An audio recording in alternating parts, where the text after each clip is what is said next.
আসসালামু আলাইকুম, কি অবস্থা, কেমন আছেন সবাই? আমরা আছি দুই নাদিম। তো আমাদের সামনে নাদিম ভাই বলবো আপনাদের কাছে যে সার্বিয়ার ব্যাপারে কিছু ইনফরমেশন দিব। তো পুরো ভিডিওটা না দেখতে থাকেন। অনেকেই কমেন্ট করছিলেন, সেই কমেন্টের রিপ্লাই দিব। আবার আমিও কিছু কোশ্চেন করবো সার্বিয়ার ব্যাপারে নাদিম ভাইরে। তো পুরো ভিডিওটা না দেখতে থাকেন। আসসালামু আলাইকুম নাদিম সাহেব, কি অবস্থা? ওয়ালাইকুম আসসালাম। এই তো ভালো। শরীর স্বাস্থ্য ভালো? আলহামদুলিল্লাহ। তো আপনারা তো সার্বিয়ার ব্যাপারে জানার লাগিয়া ধরে নিয়ে এলাম বাইর থেকে। হ্যাঁ, সমস্যা নাই, উত্তর দিব, আপনি যা প্রশ্ন করতে পারেন। ইনশাল্লাহ মায়ের কাছে কিন্তু সব উত্তরই আছে। আপনারা কমেন্ট করবেন, সেগুলো রিপ্লাই দিব। আর যেগুলো করছিলেন আগের ভিডিওতে সেগুলো কোশ্চেন এখন করতেছি নাদিম ভাইরে। তো অনেকে জিজ্ঞাসা করছে যে সার্বিয়ার লেগে এখন কি ফাইল জমা নিতেছে কিনা নতুন কইরা। সার্বিয়ার জন্য ফাইল বর্তমানে যারা সার্বিয়া নিয়ে কাজ করে এজেন্টরা ফাইল বর্তমানে জমা নিতেছে। ভিসা ভিসাও মোটামুটি হইতেছে, তবে ভালো এজেন্ট দিকে ফাইল জমা দিতে হইব, তাইলে ভিসা হয়ে যাবে। আচ্ছা, ভালো এজেন্ট বা ভালো দালাল বুঝার উপায়টা কি? এটা যারা মানে আর আগে কি হয়েছে প্রফেশনাল যারা কাজ করে, এদের মানে পূর্বের কাজের দেখে তাদের কাছে ফাইল জমা দিতে হইব। তবে সার্বিয়া থেকে মিনিস্ট্রি অ্যাপ্রুভেল এটা যারা করতে পারে এদেরই ভিসা হওয়ার চান্স অনেকটা বেশি, মানে যেটা বলে পিপিজেড আর কি। তো এখন ধরতে গেলে কত পার্সেন্ট লোকের মধ্যে কত পার্সেন্ট লোকের ডকুমেন্ট হইতাছে বা আসা যাইতাছে এরকম? ডকুমেন্টস কি, সার্বিয়ার তো ওয়ার্ক পারমিট বের হয়, ওয়ার্ক পারমিট বের হইলে এটার মানে কোম্পানি যদি ভালো হয় তাহলে আর কি ভিসাটা হয়। আর ভিসার ক্ষেত্রে বেশি দিন সময় লাগে না, পারমিট অনলাইন করার পরে সর্বোচ্চ 40 থেকে 45 দিনের মধ্যে ভিসা হয়ে যায় অ্যাপ্রুভেড হিসাবে। অ্যাপ্রুভেড মেইল আসলে দিন লাগলে, তার থেকে বেশি দিন লাগলে, তার চেয়ে বেশি দিন লাগে না। মাঝে মধ্যে আর কি 40 বা 50 দিন পার হয়ে যায়, কিন্তু এর মধ্যেই হয়ে যায়, 40 থেকে 50 দিনের মধ্যেই হয়ে যায়, এর বেশি লাগে না। তা আপনি আগের ভিডিওতে বলছিলেন যে 2 মাসের মধ্যে যদি না হয় মুভি, তো ডকুমেন্ট বা টাকা তুললে নাইতে, তো এটা কি? না, এটা তো অবশ্যই, কারণ সার্বিয়ার যার কাছে যে ফাইল দিবেন, যে কোনো এজেন্টের কাছে কোনো ক্লায়েন্ট ফাইল দেখ না কেন, সার্বিয়ার ফাইলটা দিলে অবশ্যই আইডি পাসওয়ার্ডটা চাই নেবেন। সে যে অনলাইন করছে, এজেন্ট যে অনলাইন করছে, এজেন্টের কাছ থেকে আইডি পাসওয়ার্ডটা বুঝে নেবেন। আইডি পাসওয়ার্ডটা বুঝে নিলে কি হয়, ক্লায়েন্টে নিজেই তার ভিসার আপডেটটা পাওয়া যায়, ঠিক আছে? তখন আর এজেন্টে এত প্যারা দেয় না। তো অনেকের দেখি আমি যে পারমিট বেরোয় কিন্তু ভিসা বেরোয় না। তো সেই ক্ষেত্রে মানে পারমিট দিয়ে তো আর কোনো লাভ নাই, ভিসা না বেরো পর্যন্ত তো আইতে পারবো পারমিট না। তো অ্যাভেলেবেল বের করা যায়, পারমিট কোনো ফ্যাক্টর না। মেন হয়েছে ভিসাটা, কোম্পানি ভালো হইলে ভিসা অবশ্যই হয়ে যাবে। তাহলে তো এতদিন লাগার কথা না, আপনি যতটুকু বললেন। 2 মাসের বেশি লাগে না, 2 মাস এত বেশি লাগে না। ওই যে বললাম, মানে ফাইল প্রসেসিং অনলাইন অ্যাপ্রুভেড হওয়া পর্যন্ত সবই ক্লায়েন্ট জানতে পারবো, যদি সে তার এজেন্টের কাছ থেকে আইডি পাসওয়ার্ডটা চাই নিতে পারে। বুঝতে পারছি। তো এখন বর্তমানে যারা বলতাছিল, অনেকে কমেন্ট করতেছিল যে সার্বিয়া হইয়া ইতালিতে আসলে তো অবৈধভাবে আসতে হইব। তো আসার পরে যদি ক্যাম্পে না ঢুকতে পারে, বা ক্যাম্পে ঢোকার প্রসেসিংটা কি, আর ঢুকলে সুবিধা অসুবিধা, আর কিভাবে ডকুমেন্ট করবে একটু বলেন আমাদের।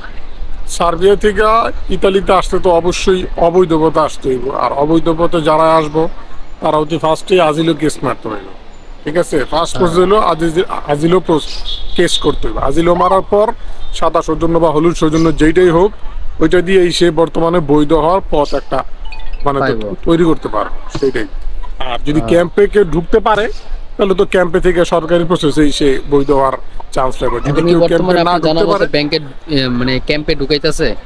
ক্যাম্পে তো মানে এটা তো সরাসরি এমনি কেউ পারে না ঢুকতে, মানে লয়ার টয়ার ধরতে হয়, প্লাস যদি কোনো বাঙালি থাকে, যদি কারো পরিচিত লোক থাকে, তাহলে এটা তার মাধ্যমে যেতে হয়। কিন্তু সরাসরি এমনি ক্যাম্পে যাওয়া মুশকিল, এমনি ক্যাম্পে যাওয়া যায় না এবং ক্যাম্পে ঢোকাও যায় না। তো এই জিনিসটা তাহলে খুব কষ্টের, কিন্তু একটু লোক টোক ধইরা তারপরে ঢুকা যায় নাকি হ্যাঁ, ক্যাম্পে? ঢুকতে ডাইরেক্ট ঢুকা পারলে যায় ভালো, নাকি? সহজ কারণ না তো? অনেক খরচ ইতালিতে থাকা, মাসে প্রায় হ্যাঁ, 50-60 হাজার টাকার মতো খরচ। এটা হ্যাঁ। মানে মামুলি একটা বিষয় না। যারা ক্যাম্পে যাইতে পারবো তারা এই খরচটা দিকেই মানে বাইচা দেবো। হ্যাঁ, হ্যাঁ। কারণ ক্যাম্পে গেলে আপনার থাকা খাওয়া সব ফ্রি। ফ্রি। আর ক্যাম্পে থেকে আপনার সাধারণত কি কি কাজ করা যায় একটু বলেন তো? ক্যাম্পে থাকলে তারা সব কাজই করতে পারবে, এটা কোনো ফ্যাক্টর না। বিশেষ করে ফুড ডেলিভারি কাজটা তারা করতে পারবো, এটা দিয়া মানে সে পারবো চলে ফিরে খাইতে পারবো। আর রাত্রে বেলা শুধু একবার আপনার গিয়া মানে হাজিরা দিলেই হয়, আর তো কিছু লাগে না। ক্যাম্পে রাতে থাকতে হয়, এটাই নিয়ম। সারাদিন কাজ কাম করা যায়, কিন্তু ক্যাম্পে রাতে থাকতে হয়, এটাই সে মানে ক্যাম্পের নিয়ম। দেখা যায় টানা 2 দিন যদি না থাকে তারা ক্যাম্প থেকে বের করে দেয়। আবার কিছু জায়গায় শুনলাম যে অনেকে কমেন্ট করছে যে 5,000 ইউরো বেশি কামাইলে ক্যাম্প থেকে বের করে দেয়।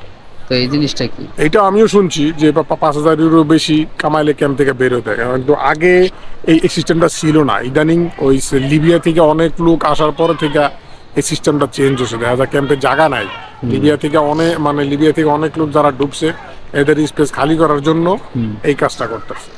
আহ, তো সার্বিয়া আসার জন্য ডকুমেন্ট প্রথমত কি লাগে, আর প্রথমত আপনার জানা মতে দালালে কত টাকা দিতে হয় কি কি কাগজের সাথে? এই মুহূর্তে সার্বিয়ার জন্য যদি কেউ আবেদন করে, সর্বপ্রথম লাগে পাসপোর্টের স্ক্যান কপি, ছবি লাগে, আর যদি মেট্রিক পরীক্ষার সার্টিফিকেট থাকে মেট্রিক পরীক্ষার সার্টিফিকেট, আর যদি মেট্রিক পরীক্ষার সার্টিফিকেট না থাকে তাহলে একটা কারিগরি ইনস্টিটিউট থেকে একটা প্রশিক্ষণ সার্টিফিকেট লাগে। অনেকেই যদি চায় যে আমি সার্বিয়ায় থাকবো, তো এটা আপনি কি মনে করেন কেমন হতে পারে?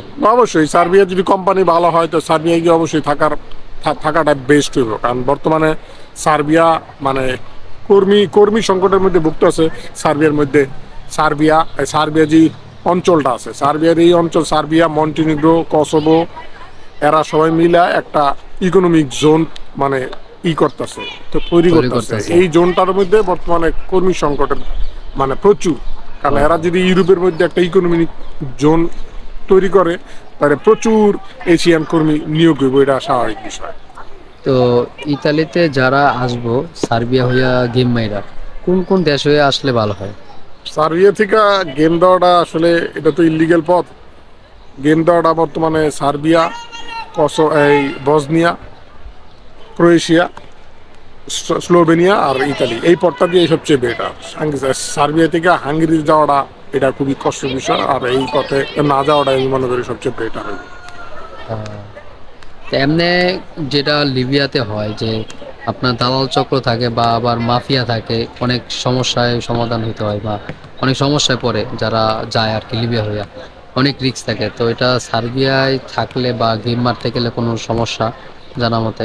না, সার্বিয়াতে এই ধরনের কোনো প্রবলেম হয় না। বা দালাল তো দালালরাই কাজ করে দেয়, কিন্তু সার্বিয়ার ক্ষেত্রে কি হয় যে টাকা এবং দালাল যদি মানে ঠিক মতো পারেন দিতে, তাহলে গেমটা সাকসেসফুল হয়ে যায়। একবার জায়গায় দুইবারের জায়গায় 3বার হয়ে যায়। কাজ হয়ে যায়। কিন্তু লিবিয়ার ক্ষেত্রটা সে পুরাই ভিন্ন। এই জায়গায় এটা সম্পর্কে আমি মন্তব্য করতে চাই না, কারণ এটা একটা খুব ডেঞ্জারাস জিনিস। লিবিয়া হয়ে লিবিয়ার যে আসাটা আমরা কেউ যারা দালাল, এরা না। মানে মানুষের কোনো কাতারই পড়ে না। হ্যাঁ, তো এখন বর্তমানে সার্বিয়া হইয়া ইতালিতে যে গেমটা, এটা কি আপনার হাইটটা দিতে হয় নাকি গাড়ি বা নৌপথে কিভাবে আসে এটা? না, সার্বিয়া থেকে ইটালি পর্যন্ত যে গেমটা, এটা মোটামুটি বর্ডার পর্যন্ত গাড়িগুলা নিয়ে যায়। প্রাইভেট কার আছে, ইতালি বড় বর্ডার গাড়ি পর্যন্ত? আছে। না, ইতালি বর্ডার পর্যন্ত প্রতিটা দেশের বর্ডারটা ক্রস করাইবো হাঁটায়া, কিন্তু বর্ডার পর্যন্ত আপনার গাড়ি দিয়ে নিয়ে যায়। তো এমনি ইতালিতে আসার পরে যারা নতুন আসবে, আসার পর তো ডকুমেন্ট ছাড়া কাজ কাম পাইবো না। তো যদি অন্য অন্য দেশ হয়ে আসে, রোমানিয়া বা অন্য অন্য দেশ, লিবিয়া হইয়া বা সার্বিয়া হইয়া আসে, তো আসার পরে আপনার জানা মতে আপনি কি তাদের জন্য বলতে পারেন যে আসার পরে ডকুমেন্ট কিভাবে করবো বা কি কাজ করে চলতে পারে সাধারণত নতুন অবস্থা ডকুমেন্ট হওয়ার আগ পর্যন্ত? ডকুমেন্ট ছাড়া তো কোনো কাজই করতে পারবো না, মানে ন্যারো কাজ বাদে। ন্যারো কাজ আর এই যে চায়না রেস্টুরেন্ট আছে, এগুলোতে ডকুমেন্ট ছাড়া অনেক ক্ষেত্রে কাজ হয়, কিন্তু ডকুমেন্টস লাগবে মাস্ট বি যদি কাজ করতে হয়। ডকুমেন্ট ছাড়া এই দেশে কোনো দামই নেই মানুষের। আর ডকুমেন্টস হইলে সর্বপ্রথম আমি মানে আইডিয়া দিব মানুষের, যে আমার কাছ থেকে যে পার্সোনালি কেউ মতামত চায়, ডকুমেন্টস হইলে সাদা হোক বা হলুদ হোক, তারা ডেলিভারি জবটাকে পারবো করতে। ডেলিভারি জবটা তারা মানে বেস্ট হইব এদের জন্য। তো ভাইকে ধন্যবাদ, অনেক ইনফরমেশন দিল আপনাদের মধ্যে সার্বিয়া নিয়ে। তো আপনাদের যদি সার্বিয়া নিয়ে আর কোনো কিছু জানার থাকে তো অবশ্যই আপনারা কমেন্ট করে জানাবেন। ইনশাল্লাহ যদি পারি আপনাদের কমেন্টের রিপ্লাই আমরা অবশ্যই দিব। তো সার্বিয়ার ব্যাপারে অনেক ইনফরমেশন দিল নাদিম ভাই। তো আপনারা সার্বিয়া নিয়ে যদি জানতে চান অবশ্যই কমেন্ট করে জানাবেন। আর আমাদের সাথে আরেক ভাই আছে, তো এই ভাই রোমানিয়া হয়ে আইছে। বাইরে নিয়ে আরেকটা ভিডিও বানাবো ইনশাল্লাহ। ভাইয়ের রোমানিয়ার কাহিনী বলবো, যে রোমানিয়া হয়ে কিভাবে আসছে ইতালিতে, সব বলবো। তো পুরো ভিডিওটা দেখছেন হয়তো বা, জানি না কারা কারা দেখছেন। তো কমেন্ট করে জানেন যদি আর কিছু জানতে চান আপনারা, কি কি আপনাদের জানা বাকি আছে। তো তো ভালো থাকবেন, আমার জন্য একটু দোয়া করবেন, ঠান্ডা আসলে। তো আজকের মতন আল্লাহ হাফেজ। Maybach music. Can anybody out there hear me? Hear me?